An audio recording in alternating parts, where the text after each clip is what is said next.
Student हम लोग त्रिकोणमिति के अध्याय 8.1 के कुछ सवालों को इस चैप्टर में कुछ सवालों को हम लोग कर चुके हैं।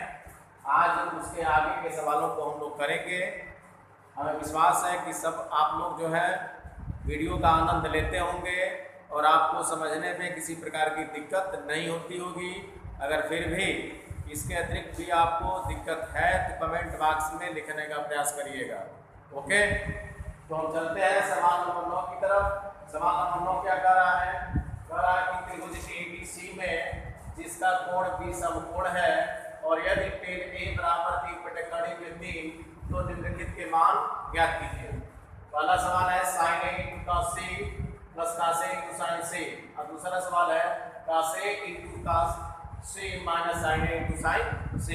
तो आइए देखते हैं। सबसे पहले जो प्रश्न है उसके हिसाब से हम चलते हैं।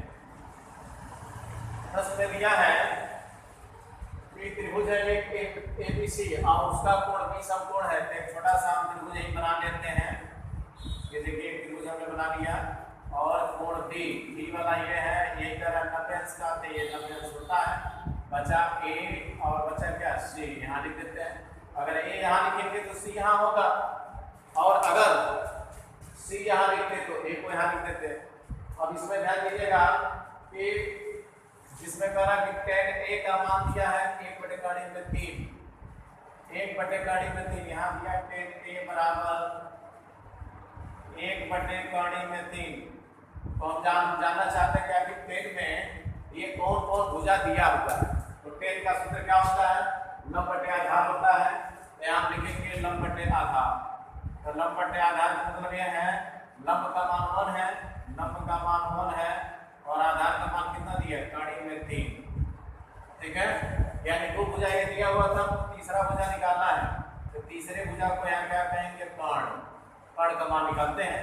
तो इस तरह से देखा जाए तो लंब इसका मतलब ये वाला मान दिया है और आधार दिया है, इसका मतलब ये वाला मान दिया है। हमें ये इस भुजा का मान हमें ज्ञात करना है। तो कर्ण बराबर हम जानते हैं सूत्र पहले से हमें पता है कि कर्ण का सूत्र भी मैं लिखा हूँ। इसके पहले मैं कई बार बता चुका हूँ। लंब स्क्वायर प्लस क्या होता है? आधार स्क्वायर। अब लंब का मान देखिए आपके सामने है, लंब का मान 1 है तो 1 का वर्ग करेंगे प्लस आधार का मान कितना है? कड़ी में 3, तो कड़ी में 3 का वर्ग करेंगे। इस तरह से अंडर रूट में आ जाएगा 1 का वर्ग 1 प्लस कड़ी में 3 का वर्ग 3 और 1 मिलकर कितना होगा? 4 और 4 का वर्गमूल कितना होता है? 2। ठीक है, तो इस तरह से हम कर्ण निकाल लेंगे। अब इस समकोण त्रिभुज की तीनों भुजा हमें ज्ञात हो गई। लंब यहाँ है, आधार यहाँ है और कर्ण का मान यहाँ है। अब हम बात करते हैं पहले सवाल की तरफ चलते हैं। पहला सवाल देखिए दिया है, कह रहा है sin A × cos C plus cos A × sin C। ये पहला सवाल हो गया। और दूसरा सवाल यहाँ मैं बता देता हूँ। ये दिया है cos A × cos C और minus sin A × sin C। देखिएगा सूत्र तो हमने आपको पहले बता दिया था कि इस थीटा की जगह कोई भी मान आ सकता है, लेकिन सूत्र में कोई चेंजिंग नहीं होगा। हर हाल में सूत्र आपका यही होगा। देखिए साइन का सूत्र क्या होता है? बस साइन यहाँ है तो आप याद रखिएगा इसका मान क्या होता है? लंब बटे कर्ण। इनटू कास का है तो क्या होता है? आधार बटे कर्ण। यहाँ चाहे तो आप गुणे का भी चिन्ह लगा सकते हैं प्लस। इसी तरह से कास का सूत्र क्या होगा? आधार बटे कर्ण गुणे साइन से यानी लंब बटे कर्ण। देखिए जब साइन रहेगा तो लंब बटे कर्ण होगा और कास रहेगा तो आधार बटे कर्ण। देखिए आपके सामने मैं लिखा हूँ लाल बटे कास है। अब ध्यान दीजिएगा लंब का मान हमने आपको बताया था कि हमें जिसको लेना है, यानी जिस साइन ए की बात कर रहे हैं इसका मतलब कोण ए की बात होगी। साइन सी अगर सी की बात होगी, अगर कास सी है तो किस कोण की बात होगी? सी। तो जिस कोण को लेते हैं उस कोण के सामने वाली भुजा को हम क्या कहते हैं? लंब कहते हैं। तो मान लीजिए हम ए लेने जा रहे हैं, इस भुजा के सामने वाली भुजा हो गई लंब। तो लंब का मान इस तरह से देखा जाए तो लंब आपका हो जाएगा BC और कर्ण तो यही रहेगा। 90 के सामने वाली भुजा कर्ण होती है।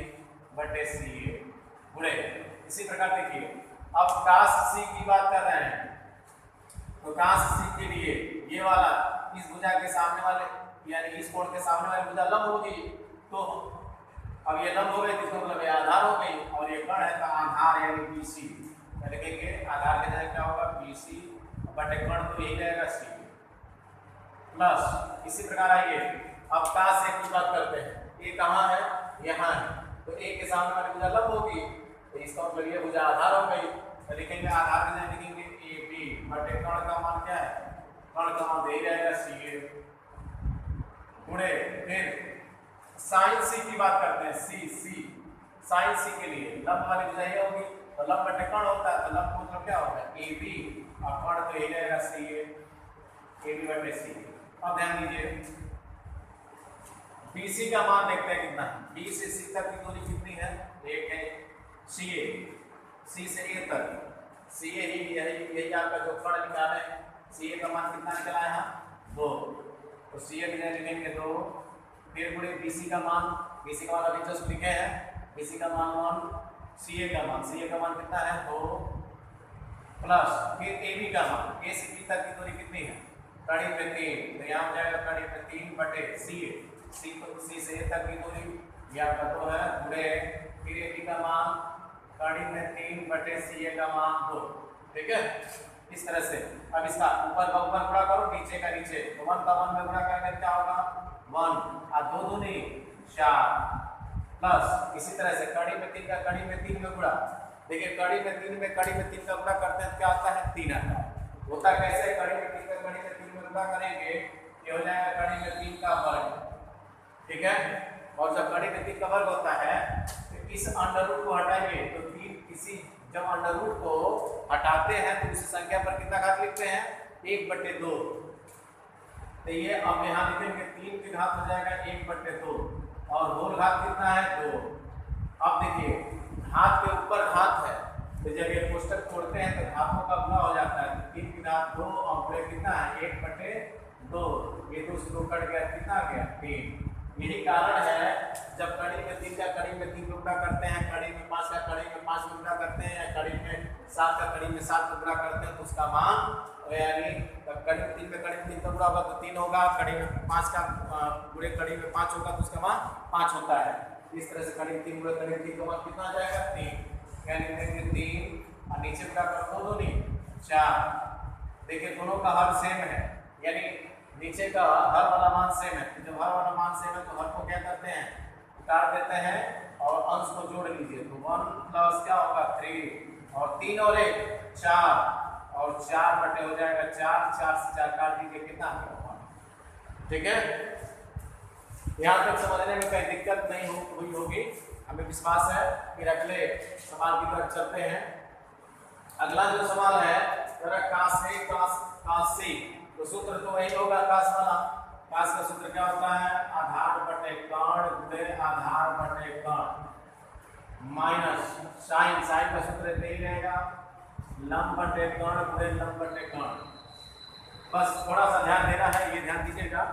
सूत्र तो हमने लिख दिया क्योंकि जो सूत्र है आपके सामने है, लेकिन ये ध्यान देना कि जब जिस कोण को लीजिएगा उस कोण के सामने वाली भुजा क्या होगी? लंब। जिस कोण की बात होगी उस कोण के सामने वाली भुजा लंब होगी। इसका मतलब जो दूसरी भुजा बची हो क्या है? आधार है। और 90 अंश के सामने वाली भुजा क्या होती है?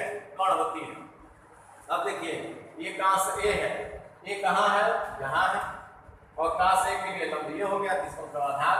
तो आधार का मान क्या होगा? AB और कण का मान क्या होगा? CA। तो AB बटे CA, यहाँ क्या लिखेंगे? AB बटे C गुणे फिर देखिए काश C यहाँ। अब C के लिए आधार वाली भुजा ये होगी, इसके सामने वाली भुजा तो लंब हो गई थी, ये आधार हो गई, तो BC बटे और कण तो ये रहेगा बटे CA हो जाएगा माइनस फिर साइन ए यहाँ है, इसके सामने वाली भुजा लंब होगी और साइन का सूत्र होता है लंब बटे कण। इसका मतलब लंब आपका हो गया BC और कण आपका CA। यहाँ हो जाएगा BC बटे CA गुणे फिर इसकी बात हो रही है साइन C कहाँ है? ऊपर है, तो C के लिए अब तुरंत ये वाली भुजा लंब हो जाएगी, तो लंब आपका हो जाएगा AB बटे कण क्या है? कण तो वही रहेगा हमेशा CA। अब देखिए AB की लंबाई, AB की लंबाई कितनी है? कड़ी में 3 है। CA का मान कितना है? 2 है। पूरे BC का मान, B से C तक का मान कितना है? 1। CA का मान 2 है माइनस BC का मान यहाँ 1 है बटे CA का मान 2 है। पूरे AB का मान कितना है? कड़ी में 3, यहाँ जाएगा कड़ी में 3 बटे CA का मान तो 2 है। अब देखिए क्या करते हैं, ऊपर का ऊपर नीचे का नीचे, अंश का अंश में हर का हर। तो कड़ी में 3 का मान में करेंगे क्या होगा? कड़ी में 3 2 दूनी 4, हम माइनस ऊपर भी देंगे कड़ी में 3 बटे 2 दूनी 4। ठीक है, यहाँ तक समझने में कोई दिक्कत? अब क्या करिए, दोनों मान सेम से तो क्या करिए, या तो इसको आप काट सकते हैं, इसको काट सकते हैं, या इसमें से इसको घटाएंगे, दोनों मान सेम है इसलिए इसका मान क्या हो जाएगा? ठीक है, इस तरह से ये हमने 9वां सवाल हम लोगों ने इस तरह से इसको कंप्लीट किया। अब अगले सवाल की तरफ हम लोग अग्रसर होते हैं, लेकिन उसके पहले आप चाहें तो इसका स्क्रीनशॉट ले सकते हैं। मैं 2 सेकंड के लिए किनारे होता हूँ। इसके बाद 10वां सवाल है, त्रिभुज PQR में जिसका कोण Q समकोण है और PR प्लस QR इन दोनों का 25 सेंटीमीटर है और PQ भुजा उसका मान कितना है? 5 सेंटीमीटर है। तो कह रहा है कि साइन P, cos P और tan P के मान क्या होंगे? सबसे पहले जो सवाल दिया उसके अनुसार हम एक चित्र बनाते हैं। तो कहने मतलब है एक समकोण त्रिभुज बनाते हैं। ये आपका एक समकोण त्रिभुज हो गया जिसमें कह रहा है जिसका कोण Q यानी Q ये है और बचा P और R, इसमें किसी एक को मान लीजिए। अगर नीचे वाले को जैसे Q की बात कर रहा है, Q समकोण है तो यही 90 अंश का कोण बनता है। तो जब 90 अंश का कोण बनता है और 90 अंश के कोण को ही समकोण कहते हैं और Q का मान Q भी समकोण है, इसमें मतलब P और R बचे हैं। तो P अगर यहाँ P लिखते हैं तो यहाँ R लिखिएगा, या R अगर यहाँ लिखते हैं तो P को वहाँ लिखते हैं। इन दोनों में कोई भी इनका स्थान चेंज कर सकते हैं, कोई दिक्कत नहीं। अब आइए PR प्लस QR बात करें हम। PR प्लस QR इनका योग जो दिया है वो 25 सेंटीमीटर, ये 25 सेंटीमीटर, इसको हम मान लेते हैं 1 संकट नंबर पर। और PQ का मान देखिए 5 सेंटीमीटर दिया है, तो यहाँ जो है यही लिखते हैं PQ बराबर कितना है? PQ बराबर 5 सेंटीमीटर, ये भुजा दिया। ठीक है, पाइथागोरस प्रमेय से हम चलेंगे क्योंकि हम जानते हैं कि समकोण त्रिभुज में कर्ण पर बराबर के शेष दो भुजाओं पर बने पर क्योंकि होंगे बराबर होता है। तो कर्ण का मान निकालते हैं। तो कर्ण का सूत्र होता है क्या? अंडर रूट में क्या होता है? लंब स्क्वायर प्लस क्या होता है? आधार स्क्वायर। और कर्ण का मान क्या है? PR। या इससे मन लगाइए, आप ऐसे लिखिए कर्ण का वर्ग, कर्ण स्क्वायर बराबर क्या होता है? लंब स्क्वायर प्लस आधार स्क्वायर। ये लगा लीजिए पाइथागोरस प्रमेय से। और कर्ण वाली भुजा क्या है? 90 के सामने वाली भुजा को कर्ण कहते हैं। ये हो जाएगा PR स्क्वायर बराबर लंब वाली भुजा, लंब आपका ये हो गया QR स्क्वायर प्लस आधार यानी PQ स्क्वायर कर लीजिए, PQ स्क्वायर हो गया। अब ध्यान दीजिएगा PQ का मान हम जान रहे हैं, PQ का मान कितना है? 5। इसको 75 करिएगा तो PR स्क्वायर माइनस ये QR स्क्वायर, क्योंकि इधर देखिए बराबर उधर था तो जब इधर आएगा क्या होगा? माइनस आएगा। बराबर PQ का मान तो आप जान ही रहे हैं, PQ का मान कितना है? 5। तो यहाँ लिखेंगे 5 का वर्ग कर दीजिए। अब यहाँ देखिए ध्यान से देखा जाए तो ये वर्गांतर का सूत्र है और वर्गांतर का सूत्र पढ़ते आ रहे हैं A square minus B square बराबर किसके होता है? एक कोष्ठक में A धन B, दूसरे कोष्ठक में A माइनस B। यही सूत्र यहाँ लगाना है। देखिए A स्क्वायर हो गया, A का मान है, ये B का मान है। ठीक है, तो वर्गांतर का सूत्र लगाएंगे तो PR को इसके ऊपर जोड़िए तो PR प्लस क्या होगा? QR इनटू फिर PR में से QR को घटाइए, PR माइनस क्या होगा? QR और बराबर बचा हम 25। और देखिए PR प्लस QR का मान कितना था? 25। इसकी जगह हम लिख सकते हैं 25। ये 25 गुणे कोष्ठक में क्या है? PR माइनस क्यू आर बराबर कितना 25। आप देखें 25 से 25 कट गया, क्या मिला क्या 1। इस तरह से हम लिख सकते हैं P R minus Q R बराबर किसके 1। इसको बना दो संख्या नंबर 2। यहाँ तक समझने में कोई दिक्कत? क्योंकि देखें यहाँ पर अंतर का सूत्र लगाए हैं, एक बार पी आर में क्यू आर को जोड़े हैं आई इंटू पी आर में से क्यू आर को क्या करेंगे घटाएंगे। अब 5 का बल कितना होता है 25। देखिए P R plus Q R का मान ऑलरेडी कितना है 25 है, तो P R plus Q R की जगह हम क्या लिखेंगे 25 इंटू क्या P R minus Q R बराबर कितना है 25। 25 से 25 काट देंगे क्या आ गया 1। अब यहाँ के P R minus Q R बराबर किसके 1 पे। तो ये समीकरण 2 हो गया, ये समीकरण 1 हो गया। इन दोनों समीकरणों को हल करके हम पी और आर के मान निकालेंगे। जिसमें देखिए पी क्यू का मान तो दिया था, पी से क्यू तक की दूरी ये 5 सेंटीमीटर ये पी क्यू दिया है, हमें यह भुजा और यह भुजा ज्ञात करना है। तो आइए समीकरण 1 और 2 से देखते हैं। अगर समीकरण 1 और 2 को जोड़ दें तो क्यू आर से क्यू आर क्या हो जाएगा कट जाएगा और इस तरह से पी आर का मान निकल जाएगा। और जब एक मान निकल जाएगा तो उस मान को इन दोनों समीकरणों में किसी एक समीकरण में रख देंगे जिससे हमारा अगले का मान निकल जाएगा। आइए समीकरण 1 हम 2 करेंगे। क्या होगा समीकरण 1 धन समीकरण 2 करने पर देखिए समीकरण 1 में 2 को जोड़ते हैं। समीकरण 1 क्या था भाई, तो ये था आपका पी आर प्लस क्या है क्यू आर बराबर किसके 25 के। ये आपका हो गया P R plus Q R, ये हो गया समीकरण नंबर 1। और दूसरा समीकरण क्या था P R minus Q R बराबर किसका है 1 के। ये समीकरण 2 हो गया। देखिए जोड़ना तो जोड़ने पर चीज नहीं बदलते हैं, अगर घटाते तो चीज क्या करते हैं बदल देते हैं। तो जोड़ना है तो देखिए जोड़ने का मतलब क्या होगा, एक ये भी धन है ये भी धन है, एक पी आर कितना होगा 2 पी आर और क्यू आर ये धन है ये माइनस है, तो एक क्यू आर में से क्यू आर घटाएंगे क्या होगा कट गया यहाँ बराबर। अब ये दोनों कट गए और 25 था यहाँ 25 में जोड़ दीजिए कितना होगा 26 हो गया और यहीं से 2 से इसको काट दीजिए। तो इस तरह से देखिए तो पी आर बराबर कितना आ गया 13 सेंटीमीटर। पी आर देखिए पी से आर तक की दूरी ये वाली भुजा, ये भुजा कितनी आ गई 13 सेंटीमीटर। अब हम बात करते हैं क्यू आर का मान। तो ये हम पी आर का मान जो है इन दोनों समीकरणों में किसी एक में रख देते हैं। तो पी आर का मान या तो इसमें रखिए अच्छा इसमें रखिए, तो जिस समीकरण में चाहे रखना तो रख सकते हैं। तो देखेंगे पी आर का मान समीकरण 1 में रखने पर समीकरण 1 में आइए समीकरण 1 में पी आर की जगह रखो, जहां पी आर होगा वहीं क्या रखोगे 13। ये हो गया 13 प्लस क्या है क्यू आर है बराबर कितना है 25 है।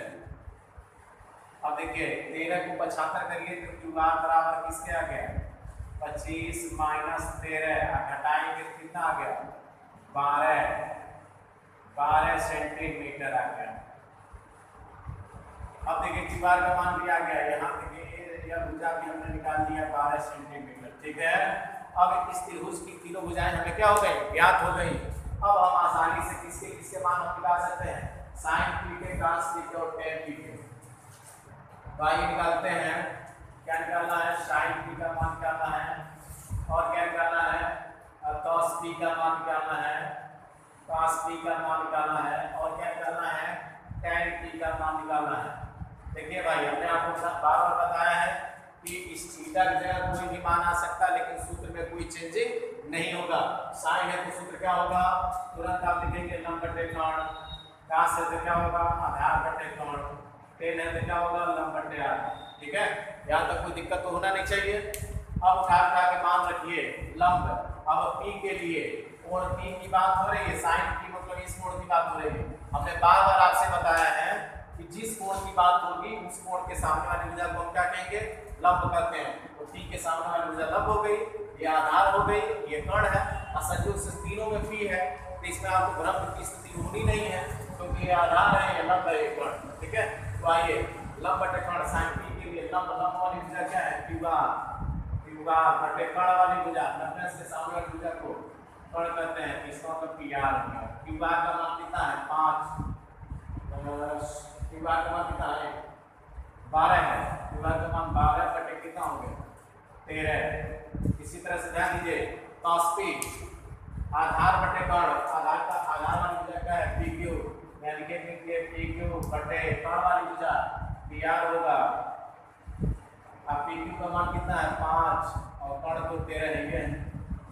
यहाँ ये लंब बटे आधार, तो P के लिए लंब तो ये होगा QR हो गया, QR हो गया आधार का मतलब क्या हो गया PQ, और QR का मान देख सकते हैं Q से R तक की दूरी कितनी है 12, और P से Q तक की दूरी कितनी है 5, ठीक है। तो देखिए साइन P हम निकाल दिए हम, साइन P लंब बटे कर्ण, और P की बात हो रही है इसका मतलब में तीनों में संयुक्त से P है, इसलिए आपको भ्रम की स्थिति नहीं होनी चाहिए। P के सामने वाली भुजा लंब, ये आधार, ये कर्ण, ठीक है। और इस सारे सूत्र के हिसाब से मान को यहाँ रखेंगे। देखिए लंब P के लिए लंब वाली भुजा क्या थी QR, और कर्ण वाली भुजा क्या थी PR, और QR का मान कितना था 12, और PR का मान कितना था P से R तक मान कितना था 13/13 हो गया। cos P आधार बटे कर्ण, cos P के लिए आधार वाली भुजा आपका PQ हो गया बटे कर्ण वाली तो वही रहेगी PR। PQ का मान कितना था 5, और PR का मान कितना था PR का मान कितना था 13 था। 10P के लिए लंब बटे आधार होता है, और लंब वाली भुजा ये इस के सामने भुजा लंब होगी तो QR हो गया, और आधार क्या है PQ। QR का मान आपका 12 है और PQ का मान कितना है 5, ठीक है। तो इस तरह से हमारा सवाल नंबर 10 भी कंप्लीट होता है, ठीक है। अब देखिए एक बार और मैं इस सवाल को समझा दे रहा हूँ। त्रिभुज PQR के कोण Q समकोण था PR और QR। PR मतलब देखिए P से R तक ये, और QR मतलब ये भुजा और दसे भुजा, इन दोनों का योग कितना था 25 था, और PQ का मान कितना था 5 सेंटीमीटर था। हमने क्या किया कर्ण का वर्ग बराबर, हम जानते हैं पहले पढ़ने से कर्ण का वर्ग बराबर लंब का वर्ग आधार का वर्ग, और कर्ण क्या है 90 से सामने वाली भुजा कर्ण होती है, तो PR का वर्ग बराबर लंब क्या था QR था, आधार क्या था PQ का वर्ग हो जाएगा। और QR को ये धन है उस साइड को भेजेंगे तो धन का उधर जाएगा क्या होगा माइनस होगा, और P से Q PQ का मान कितना था 5, तो यहाँ 5 रखेंगे और वर्ग कर दीजिएगा। ये वर्गांतर का सूत्र है, एक बार PR में QR को जोड़िएगा, फिर PR में से QR को घटाइएगा, और 5 का वर्ग कितना होता है 25, और PR प्लस QR का मान कितना था 25 से 25 काट दीजिए, PR माइनस QR हो गया। ये समीकरण बराबर किसके आ गया, यहाँ 1 बचा है, 1 लिख देंगे। समीकरण नंबर 2 ये समीकरण 1, ये समीकरण 2 है। समीकरण 1 और 2 को क्या करेंगे जोड़ दीजिए, जो जोड़ेंगे समीकरण 1 का मान निकालिएगा PR प्लस QR बराबर 25, और नीचे आपका PR माइनस QR बराबर कितना था 1। ये 1 है ये 2 है, जोड़ेंगे तो देखिए QR से QR कट जाएगा, 1 PR मिलकर 2 PR हो गया, और 25 और 1 मिलकर 26, 2 से काट दीजिए कितना हो गया 13, और PR का मान जो PR आया है यह दोनों समीकरण हो गया, तो 1 में रखो चाहे 2 में रखो। तो PR का मान किस में रखना है समीकरण 1 में, PR की जगह क्या रखोगे 13, तो 13 यहाँ रखेंगे प्लस QR बराबर 25, 13 को 75 कर दीजिए, 25 में से 13 घटा देंगे कितना हो गया 12 हो गया। और इसके आगे का कहानी आप जानते हैं, साइन कॉस टेन का सूत्र लगाइए, इसमें मान आसानी से आप रख सकते हैं। नेक्स्ट सवाल की तरफ चलते हैं, और इस चैप्टर का जो है अंतिम सवाल है, और 11वां सवाल ये अंतिम सवाल होगा प्रश्नावली 8.1 का। इसमें कह रहा है कि बताइए कि निम्न कथन सत्य है अथवा असत्य है, और साथ ही साथ कारण भी बताना है कि क्यों यह सत्य है क्यों यह असत्य है। कह रहा कि टेन ए का मान सदैव 1 से कम होता है, तो टेन ए का मान का राशि हमेशा 1 से कम होता है। तो मैं आपको बता दूं, आगे सूत्र मैं बताऊंगा, लेकिन यही मैं बता दे रहा हूँ।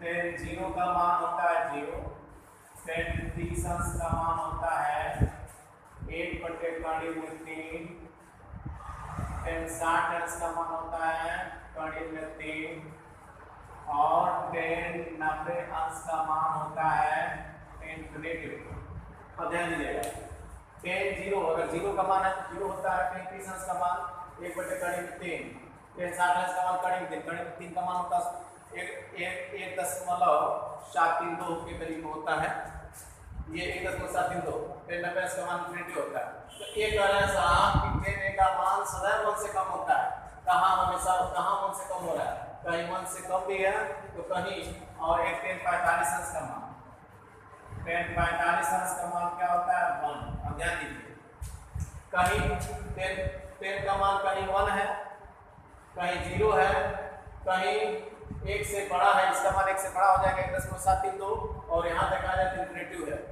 जबकि इनका प्रश्न ये कह रहा है कि टेन ए का मान सदैव 1 से कम होता है, इसलिए कथन सत्य नहीं है। यानी यहाँ लिखेंगे क्या, उत्तर में आप लिखेंगे आंसर में असत्य, और कारण मैंने वहां दर्शा दिया कि क्यों होता है। ठीक है, अगला कह रहे हैं कि कोण ए के किसी मान के लिए sec a बराबर 12/5। अब कह रहे हैं कि कोण ए के किसी मान के लिए sec a का मान करें सदैव 12/5 होता है, ये संभव नहीं है, क्योंकि कोण ए के लिए sec a का मान सदैव 12/5 नहीं हो सकता है, इसलिए यह कथन क्या होगा, असत्य होगा। यहाँ पे आंसर में लिखेंगे असत्य। क्यों होगा एक बार और समझ लीजिए, असत्य। कोण ए के लिए इसका मतलब है कोण ए के लिए sec a का मान सदैव 12/5, तो सदैव 12/5 नहीं हो सकता है, इसके मान अलग अलग आते हैं, इसके अनुपात अलग अलग आते हैं, इसीलिए लिख दीजिएगा कोण ए के किसी मान के लिए sec a बराबर 12/5 या 12/5 सदैव नहीं हो सकता है, इसलिए क्या होगा, कथन असत्य है। काश ए कोण ए के कोसेकेंट के लिए प्रयुक्त एक संक्षिप्त रूप है। cos a जो होता है कोसाइन का होता है, कोसाइन, cos a के लिए कोसाइन यूज करते हैं, जबकि कोसेकेंट के लिए जो होता है कोसेकेंट का संक्षिप्त रूप क्या होता है, कोसेक होता है। क्या होता है, कोसेक होता है। ध्यान दीजिएगा, कोसाइन का संक्षिप्त रूप क्या होता है, कास। क्या होता है, कास।